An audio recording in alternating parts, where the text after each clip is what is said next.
Sir, what do you think this book is? I think this is a children's text book, क्योंकि जहां पे हमें ये book milli थी वहां पे एक स्कूल हुआ करती थी. So, which language is this in? This seems to be Devanagari, and since it was a Marathi school, I guess this is a Marathi text book. क्या आप हमारे ऑडियंस को मराठी के बारे में बता सकते हो?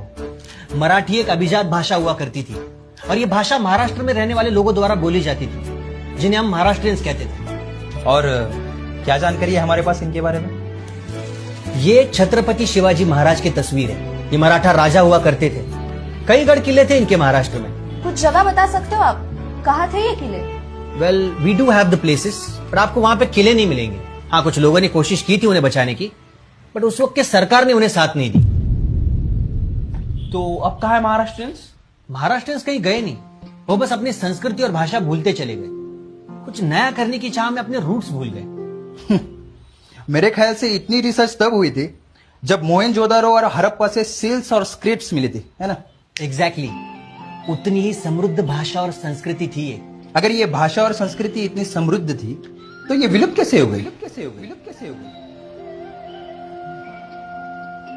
ऋतू, हा? मी ज्या शाळेत शिकलो ना त्या शाळेत आपल्या मुलाला टाकूयात. काही नको. या मराठी शाळेत शिकून काय होणार आहे त्याचं? त्यापेक्षा त्याला एखाद्या इंटरनॅशनल नाही तर कॉन्व्हेंट स्कूलमध्ये टाकूयात आपण. आई बाबांनी ठरवलं मुलांना पुढे न्यायचं असेल तर इंग्लिश शाळाच हवी, आणि त्या निर्णयात आपली शाळा, आपली भाषा दोन्ही मागे राहिले. काय झालं? अरे हिंदी पिक्चर हाऊसफुल आहे रे. मग एखादा मराठी सिनेमा किंवा नाटक बघूयात. काय म्हणतो? कसलं बोर असतं ते, त्यापेक्षा इंग्लिश बघू ना. आधी मराठी माणसाला मुंबईमध्ये जागा मिळत नव्हती, नंतर मराठी सिनेमालाही थिएटरमध्ये जागा मिळेनशी झाली. मोडली जरी पाठ तरी मोडला नाही कणा, पाठीवरती हात ठेवून फक्त लढ म्हणा. हे काय? ही मराठी कविता घेणार आहेस तू अॅन्युअल डेला? हो. अरे किती ओल्ड फॅशन्ड आहे. त्यापेक्षा तू किपलिंग किंवा शेक्सपियरची एखादी कविता घे ना. हे बघ, मतकरी, तेंडुलकर, पुलं सगळं साहित्य रॅकवर मागे सरकलं, आणि त्यांच्या जागी अशी नावं आली जी उच्चारालाही आपल्याला जरा अडचणच होते. ये गुड़ी पड़वा क्या होता है? मतलब क्या करते उस दिन? गाडी धुते. पण फक्त शब्द नाही गेले, विसरले गेले आमचे सण, आमची कला, आमचा आवाज. गडगडणाऱ्या ढोल ताशातले पोवाडे आता कुणालाच ठाऊक नाही. सह्याद्री मधल्या आमच्या राजांचे गट ढासळले, आणि त्या राजांचं गाण गाणारे आवाजही थांबले. हे सगळं काल्पनिक आहे, पण कल्पना सत्यात उतरू द्यायची नसेल तर जागे व्हा.